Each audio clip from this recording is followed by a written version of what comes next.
Voice Song by Darrin, Robirds. Read by the author. Billy looked closely through the cracks. The floorboards were old and chipped, but tightly nailed down. He knew he had heard something down there this time. He thought he had heard something before, and then dismissed it. He searched the house for a door to the basement or cellar, but found none. He went outside to try to find a door or access panel. It was dark, and he thought he should have hunted for his flashlight. There was a dim light over the front porch, and that was all. The night was cloudy, and out here in the woods it seemed eerily darker than normal. As he walked around the house, he didn't see any access to get under it. He began to wonder why he was getting so obsessive to find out what the noise was. Boredom? If you're bored, you should at least try to write, he told himself, walking back into the house. The house was very basic. A living room, a kitchen, a bathroom, and bedroom.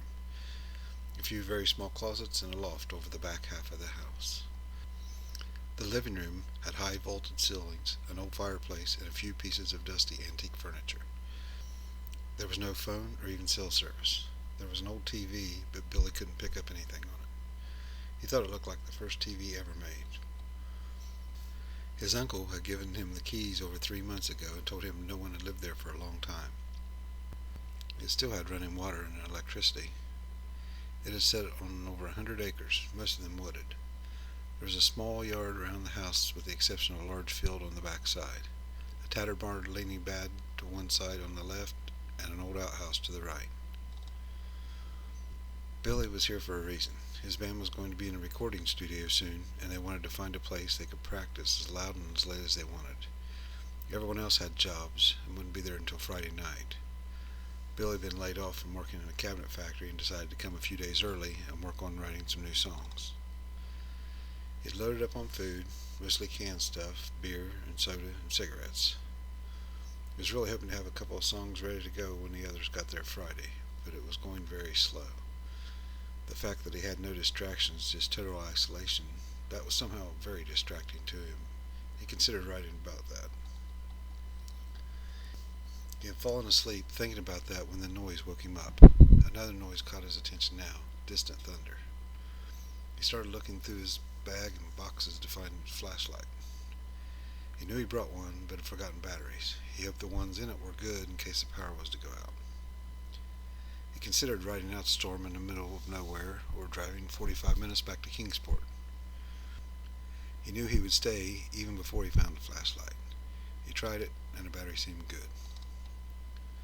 It had just started to rain, and Billy was actually enjoying the sound of the rain on the metal roof.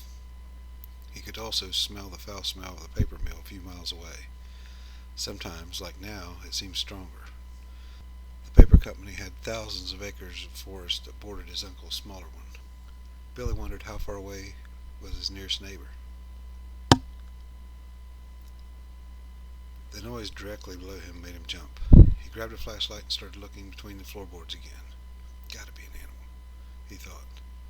Did he see something move, or was that just in his mind? The rain and thunder was picking up outside, and he was starting to see some flashes of lightning. It was still miles away, but it was definitely getting closer. He once again thought maybe he should head to town and quickly push the idea out of his head. What kind of man gets scared of a thunderstorm? He felt almost ashamed. He started to hear a dull thumping. Is that under the house or out on the side? He thought to himself. He had to find out. He went out into the rain and looked down the side of the house. He couldn't see very well, even with a flashlight. The rain was steady now, but he decided to go around the house anyway and look for anything out of the ordinary. He moved quickly and looked, but saw nothing. When he got back to the front door, it was locked. "You've got to be kidding me," he yelled out loud. He knew the keys were laying on the table. He wondered about the back door. He hadn't used it yet, but it could be unlocked. He went around the house, checking windows on his way to the back door, all locked. Then back to the front. He thought of ramming the door open, trying to use a credit card, trip the latch, picking the lock. He tried the knob again, and it opened. Now he felt dumb. Must not have turned it hard enough, he thought. He stopped in his tracks a few steps inside. He stood there frozen as he looked around. A different house? He was having trouble thinking straight. He was shaking very badly. The house was different. Everything was new. The carpet, furniture, curtains, and even freshly painted walls. It was the same furniture, but new. A black and white baseball game was on the now working TV. He barely noticed the mention of the Brooklyn Dodgers. There was no door in the bathroom. Looking through the doorway, he could see it wasn't a bathroom, but a walk-in pantry. The fireplace was gone, and there were oil-filled lamps burning. Most troubling was the old man sitting in a chair. The new chair that was old when Billy was sitting in it earlier. The man just sat there watching the game. "I've got to be dreaming," Billy said. At the sound of his voice, the old man jumped and looked toward Billy. He stood up and stepped toward him. He was wearing brown work pants, a dingy white shirt, and suspenders. "Get out of here," the old man said. Billy thought for a second that the man looked familiar, but wheeled toward the door. "Get out!" the man shouted again. Billy reached for the door, and it seemed locked again. He could hear the footsteps getting closer behind him as he pulled and turned, working to open the door. He feverishly locked and unlocked the deadbolt and just couldn't get the door open. Billy felt a firm, cold hand grab his shoulder, and he screamed, "No, stop!" He turned to face the man and froze again. The man was gone, and the house was back to the old beaten-down condition. "What the hell?" Billy said with a huge sigh. He was sweating and shaking. He fell to his knees and started to gather his breath and calm down. On one hand, he was glad for things to be back. On the other hand, maybe it's time to go, he thought. He stood and turned to open the door. It opened easily. He stepped outside. "I'm losing it," he said. Billy had pretty much made up his mind he would probably be heading to town soon. He decided to get cleaned up and eat something, then decide for sure. He tried to eat a tuna sandwich, but just wasn't that hungry. He did need a shower. He was already sweaty from no air conditioning on this humid summer evening. Luckily, the bathroom was back, but still dirty looking. He got his clothes and shower bag, headed for the bathroom, grabbing a flashlight on the way. Just in case, he thought. The shower was tiny, he had noticed earlier. It looked similar to the old phone booths like Superman had changed in. It had a glass door with an old rusty metal frame. The old metal handles and the shower head were also rusty. Probably need a tetanus shot after this, he thought. He could hear the pipes rattle in the walls when he turned the water on. It took a while for the water to get warm. He had almost given up. He got his soap, shampoo, razor, deodorant, and towel out and put everything in its place. It was almost an OCD routine. He had done this since being in the Army. The shower felt great, and he just wanted to stay in there as long as he could, but was worried the hot water wouldn't last long. He was right, and adjusted it every time it started to get cold. Finally, the cold side was off, and he just realized the water was over his ankles.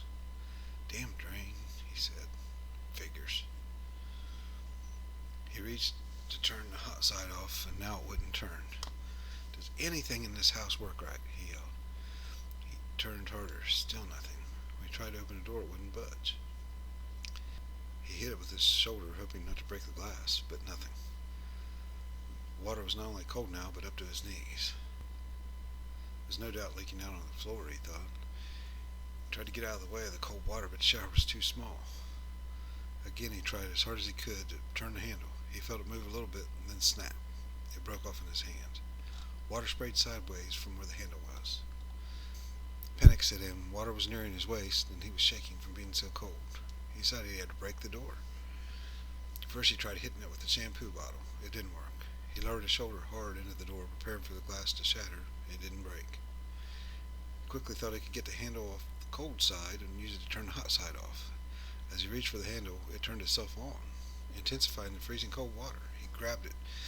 Immediately it came off in his hand. More water. It was up to his chest. "I'm going to die in here," he said to himself. He put his back to the wall and brought his legs up and started kicking the door. Water was at his chin, and he thought he could hear laughter. For a second, he felt a little relief. Maybe the guys were here early, and they're just playing a prank on him. He knew it wasn't true. As the water started over his head, he was jumping to get breaths of air. He turned and put his back against the glass door and pushed his feet as hard as he could against the wall. The door crashed. Glass and water rushed through the frame and filled the bathroom floor as Billy flailed backwards. He laid on the floor, staring at the ceiling. He was afraid to get up, but he was so cold. He was preparing for the fragments of glass to dig in his hands, but they didn't. He sat up and once again was shocked at what he saw. There was no glass, no water, nothing. The shower door, completely intact, was open in front of him. The handles were where they were supposed to be, and his belongings were where he put them. Came a voice. Billy jumped. He didn't know where the voice came from, and he wasn't going to investigate. He got up and dressed as fast as he could. He grabbed a few things, his guitar, an amp. The storm was really hitting outside, but he was leaving this place. The wind was really blowing hard now, too. He carried his stuff out and loaded his car. He was shaking from fear and cold so bad he couldn't light his cigarette, which he wanted really bad. He got a very bad feeling his car would not start. He turned the key and started right up, as it always had. Thank God, he said, backing his car around. When he turned around to go out, he saw it. A large tree with a trunk at least 3 feet around was lying across the driveway. There was no way he could leave in the car. He quickly dismissed the idea of walking. Not in this storm. Where could he go anyway? Too far from anything? But not back in that house. His thoughts were viciously interrupted when a tree limb came crashing through the passenger side window. Slivers of glass showered over him. He didn't even think about getting cut. He was out of the car and running toward the barn. Just go to the barn, gather your thoughts. Not going back in the house, he thought. He made it just inside the door and tried to catch his breath. His next thought, my guitar. Like any musician, an instrument is treated almost like a child. He ran back to the car, grabbed it, and headed back to the barn. As he was just a few feet away, it began to collapse. Are you kidding me? Less than a minute later, he was back in the house, and the house was filled with a roar of laughter. What do I do now? He thought. The house was shaking. He had thought it may even blow away. He imagined how the house actually kind of resembled the house in The Wizard of Oz. The living room floor began to crack. It opened up right before him, and he could see movement down there. Could not make out what it was. Then there was a dim yellowish glow. 2 glowing eyes? They were eyes. Billy began to backpedal, but the floor gave way, and he slid down in the hole, screaming. The next morning, a van pulled up the farmhouse driveway. There was no tree blocking the driveway, and other than run down, the house seemed fine. The 4 bandmates got out and went to the door that was standing partially open. They found Billy sitting in a corner. He was nearly catatonic, mumbling, and the temples of his hair had turned white. He looked 20 years older. The living room was a wreck. Billy's guitar and amplifier busted into pieces. The furniture was torn apart, and bloody handprints were everywhere. One look at Billy's hands told that he had torn the place apart. They had driven him back to Kingsport and taken him to the hospital. He would not speak, but they couldn't find anything else wrong with him except for the cuts on his hands. They had to leave him there. He was later moved to Kingsport Mental Illness Institute. 2 weeks later, they went to visit him. Outside his room, the doctor told him Billy's uncle had been a patient there also before he died a few months ago. The condition was the same. Shut off from the world, hair turned white overnight. They visited him for a short time, but it seemed no use. He didn't even know they were there. As they left, the doctor said he did have this stuffed in his pocket when he got here. It's kind of an odd, creepy poem or something. As they were leaving, another patient come up from behind them and stopped him. He said, they got him just like his uncle. You know they got him when their eyes glow yellow. Ralph, leave them gentlemen alone, the doctor called to them. It's in his eyes, the man repeated as he walked away. They didn't see Billy standing in the window as they stood outside. They would have been too far away to see the yellow glow in his eyes. They just waited until they were outside to read the paper. They knew it was a song, Billy's last song. Do you see the phantom's many faces, prying from your deep distorted dream? Do you see it move to different places? Is it comforting or do you want to scream? Can you hear the heavy sound of thunder, pounding in your mind like a disease? The beast is pleased now that you're under the spells of lies and reality. It crashes all around you and lies beneath your feet, and then it looks inside you and